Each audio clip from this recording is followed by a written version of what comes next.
Say this Cambridge question. As you can see, it was written in June 2004 and it was question number 1. So we are given this diagram. Taudzwa in our question kuti in the diagram OCD is an isosceles triangle.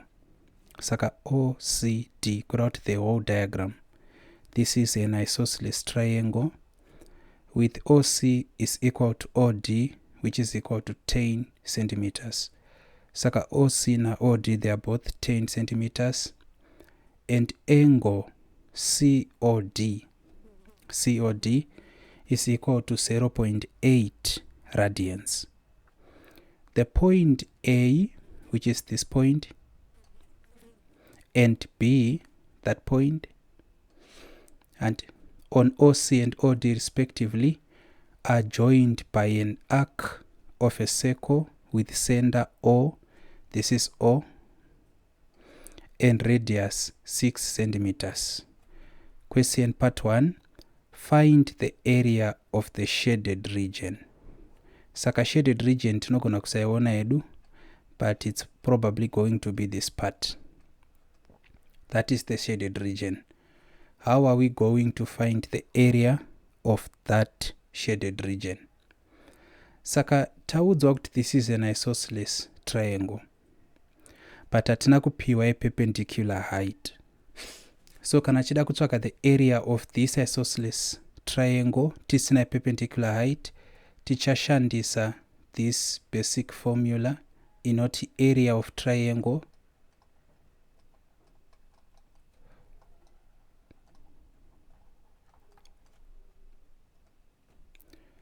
is equal to half of chi AB sine theta.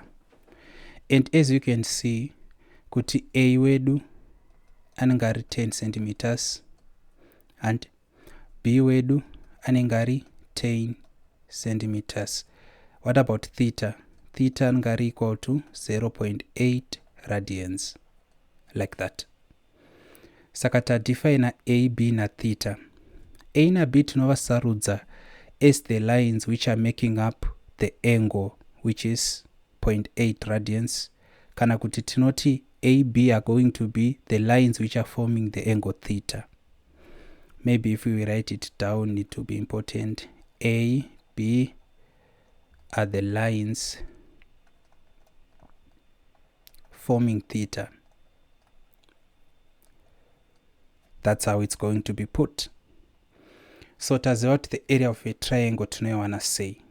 But isusu tiri kuda the area of this shaded part. Mapaona. So tikawana the area of the whole triangle, tova calculate zvakare the area of sector. Area of a sector takati tinoiwana sei. The area of a sector is going to be half of r squared theta. And before we continue, let us revise lesson ratakaita before. Lesson ratakaita before, taitsvaga the area of sector. Saka tinoda kuita a derivation panapa. It's very quick. In other words, tinoda kuprova the formula half r squared theta, because in advanced level pure mathematics, wherever we can help it, hatifaniri kukrema ma-formulas, we should have a sense of where they are coming from. Saka panapa tiri ku O level kwataishandisa ma-degrees, taiti area of sector is equal to chi. Saka area of a sector, taiti it's equal to the sector itself. We defined a sector as a fraction of 360 degrees, which is a complete revolution. Then we multiplied it by the formula we use to find the area of a circle, which is pi r squared. But what happens now, swatawa ku pure mathematics, where we usually use radians, tinofangwa kuziva initially kuti 2 pi iri equal to 360 degrees. Saka 2 pi radians iri equal to 360 degrees. So what we rather do is pakutsvaka the area of sector, we are going to substitute 360 degrees na 2 pi kureva kuti inge iri theta over 2 pi multiplying pi r squared. Saka this pi yochekana ne that pi kureva kuti tichasara tina r squared theta over 2 ndiyo yataita rephrase as half of r squared theta. So this is very important to know. Tadaro manje, let us come back to our question. Saka question yedu zviri kuitika pano ndezvekuti tiri kuda kutsvaka the area of this region inoishi. Saka we are going to find the area of the whole triangle. Then from the area of the triangle to subtract this sector kureva kuti tinenge tasarwa neka area kari shaded. Saka we have a whole triangle. Tikaona the area of the whole triangle to subtract that area tobva tati that area subtracting area yeka sector kanaka tinosarwa nearea ye this part which is shaded. So this should make sense to you intuitively. Kana takuzinyora mathematically tinge takungoya panapa toti area of shaded part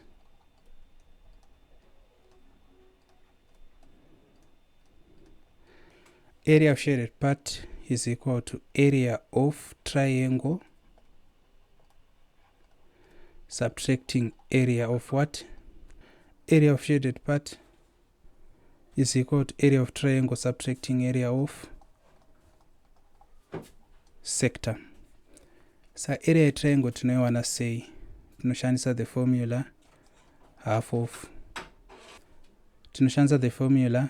of AB sine theta. So the area of the triangle, as you can see, it's half AB sine theta, subtracting area of sector, it's half of what? R squared theta. So let us go back kunoku. Tanga tato define kuti A na B are both 10 centimeters. Tikaona kuti theta is 0.8 radians. Then kana takuda kutsvaga the area of sector, tiri kuona panapa kuti R anga equal to 6. Tatozoudzwa futi in our question kuti we have a radius of 6 centimeters.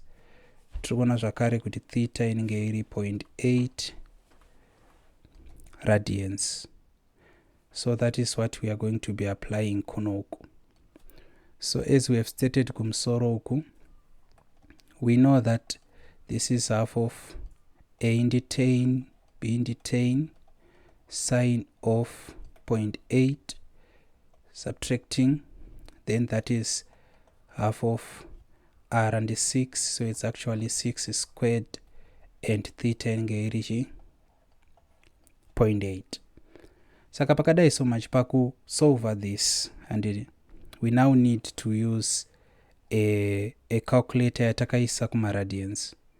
Saka regati sanu kusolve shoma 2 into 21 and 2 into 10 is 5. 1 times 5 times 10, that's 50 sine 0.8. Saka mkabaya 50 sine 0.8 as calculator yenyu iri kuma degrees, you don't get the correct answer. So you just have to make sure that your calculator is in radians. This is subtracting half of 6 squared, that's 36, multiplying 0.8. Saka panapa 22 it's 1 into 3, that's 1 to carry 1 into 16 18. Kureva kuti we have 50 sine 0.8 subtracting 18 multiplying 0.8. So panapa we need to use a calculator. Saka ndoda tanga tanyora answer yatinowana kuri kuti tanga tisina ku convert our answer to radians. Answer yatinowana kuma degrees ndichangoisa zvese zvatanyora izvo mucalculator as it is. Saka nchati 50 sine of 0.8 then subtracting 18 times 0.8. Mind you, answer ndoda kunyora apa answer yatinowana if tanga ta maintain our calculator kuma degrees. Saka let me write with a different color. Answer yatinowana panapa inenge iri minus 13.702 this is to 3 decimal places, sorry. What about answer yatinowana kuri kuti taisa kumaradians? So tikaisa kumaradians and let us repeat.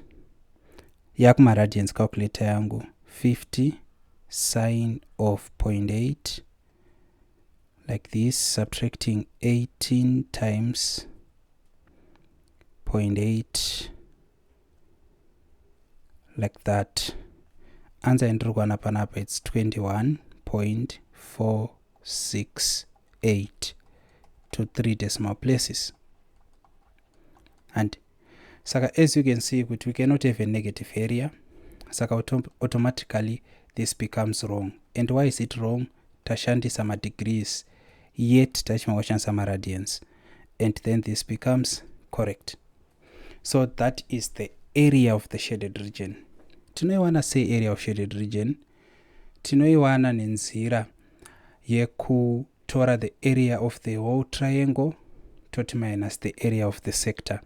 That is how we calculate it. Now after this calculation, let us look at part 2. Part 2 is going to target the area of the shaded region. So let us take this shape. When it comes to the perimeter of shaded region,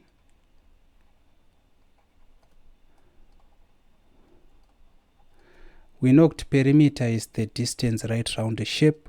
Saka it's going to be, this is our shaded region. Saka it's AB plus BD plus DC plus CA. Saka ndati AB plus BD plus DC plus CA like that.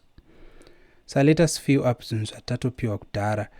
We know kuti hatina kupiwa AB, asi tapiwa BD kuti ndi 4 centimeters plus DC hatina kuipiwa, tikapiwa zvakare CA kuti ndiani ndi 4 centimeters.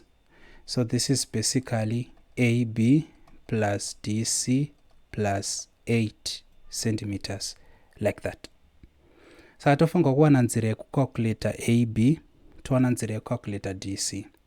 So let us start with calculating AB. Patogona kungoti consider, kana tunogona tunyora kuti calculating AB. Saka as we are going to soon notice, AB is actually an arc length.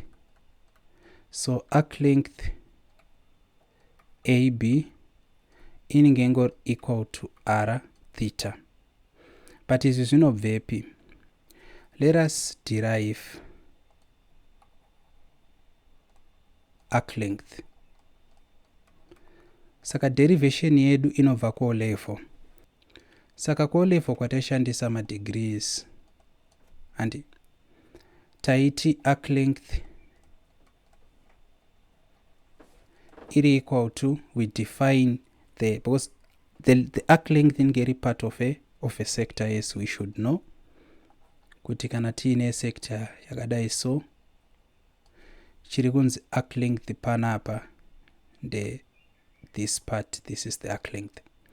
Saka we define the sector as theta over 360 degrees multiplying, since it's a length or it's a perimeter, toshandisa 2 pi r like that. And for that same reason, teta kuti 2 into 2 ndi 1, 2 into 3 ndi 1, remainder 1 into 16 ndi 8 and into 0 ndi 0, of which tinoziva isusu kuti pi iri equal to 180 degrees, and that is what we know. Or before we even get to that, zvazvirongorwa panapa ndezvokuti our final answer inenge ichiti theta pi r over 180 degrees. But kana taakushandisa ma radians, where we have to convert this 180 degrees into, radians, tinoziva kuti since 2 pi iri 360 degrees, so that if we take half of both, pi inenge iri equal to 180 degrees. This we know. kureva kuti from this formula theta pi r over 180 inova pi, mapi okanzelana. That's where we have r theta is our arc length. Mapaona. Saka tichidzoka panapa taprova kuti r theta anobva kupi. And so r theta ngari equal to chi. What is r? R ndi 6 ko theta ndiani? Theta ndi 0.8 radians. Like that. So calculator yedu ngaingova kuma radians in case 6 multiplying 0.8 tinowana 4.8. So it's 4.8. That is going to be the arc length. And okay. Then panapa, let me calculate. Saka a b ndam calculate ndada calculator DC. DC ndinomuwana say, take note of it. Tapiwa this side iri taudzwa kuti it's 10 centimeters. Sorry.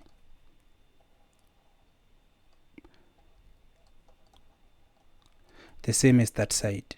And saka we have one side, we have a second side, we have an angle. Of course, we are going to be using the cosine rule. So cosine rule inoti kudini?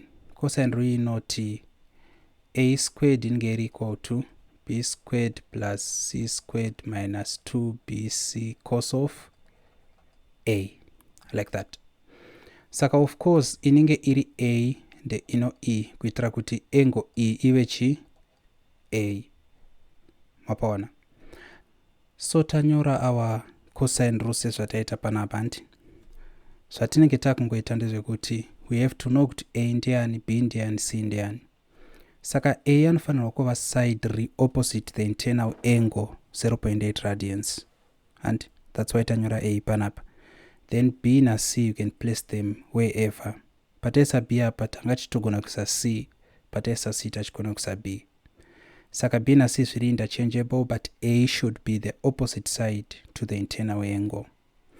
Saka tikada kuchinyora panapa teta kuti since a atori cd already, so we can just say cd squared is equal to then b squared, that's 10 squared, which is 100, plus c into 10, saka 10 squared, that's 100, subtracting 2 times, what is b? B into 10. What is c? C into 10. Cos of what? 0.8 radians. Then let us solve this before touching some calculator.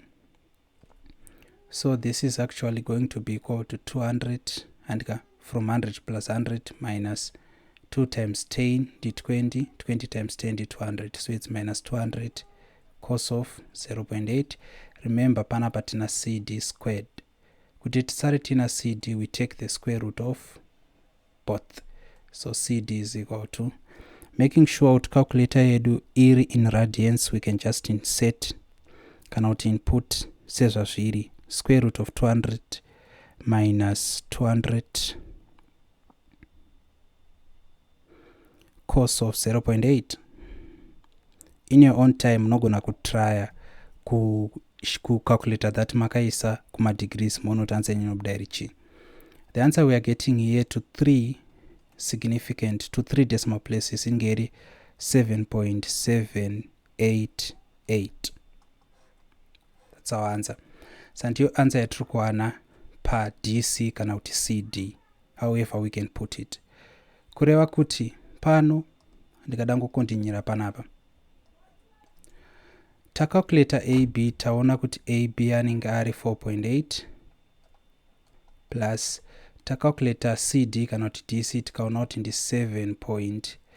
Then tikada kuisa ku 2 significant, tikada kuisa ku 1 decimal place inova 7.8 plus 8 yagara iri kweyo 0.0. Correct. What is going to be our answer panapa? Approximately our answer is going to be 4.8 plus 7.8 and plus 8. 4.8 plus 7.8 plus 8, and our answer is 20.8. 20.6. So 20.6 ndo inenge iri perimeter yacho. So tikada kudzokorodza panapa, perimeter tiri kuiwana sei? Perimeter tiri kuiwana pakuedda this part toedda plus this part toti plus this part toti plus this part, like that. So that is how it is done. If you have any questions, please don't hesitate to ask. Otherwise, thank you and have a nice one.